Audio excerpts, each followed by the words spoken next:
to South Idaho was the first time I'd ever watched a fight, and I want to say it was a Tito Ortiz fight. It was the first time I'd ever paid for it, and I want to say it was Tito and Evan Tanner, the KO from Slam like 13 seconds in, and that really got me hooked. After that, I got more into like the wrestling aspect, and I did some wrestling at school. Wasn't a big fan of the ground game because I had been a stand-up fighter the whole time. I'm still not a big fan of the ground game, but that was my first taste of the UFC and of mixed martial arts, and I've been a Tito fan ever since.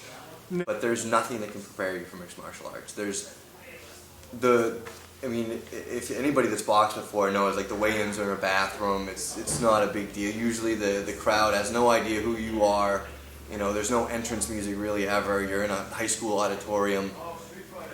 And even my first mixed martial arts fight was in a high school gymnasium, but it was a completely different atmosphere. The lights, the show, the showmanship they put on, the cheering, the crowd, and mixed martial arts fans aren't just very passionate, they're very intelligent about the sport now. You know, and it's like if you go to an amateur boxing match, there's a lot of kill that guy, knock him out. In mixed martial arts, they're very passionate about what's going on, whether it's on the ground or on the feet. They know what they're looking at now, so it's become. You hear cheers on certain things for takedowns, for passes, for certain things that you're not used to. There's nothing like walking out to a mixed martial arts fight. Yeah, it's the thing you have to look for is you can never be comfortable with it. I think once you're comfortable with a loss, you don't have that drive anymore. You're comfortable with losing now. And that's something that I haven't had. You know, even though I've lost a few now, I'm not comfortable with it. I know I can win. I have won. I've beaten good fighters. It's the mental aspect of keeping yourself and not getting in that rut of, okay,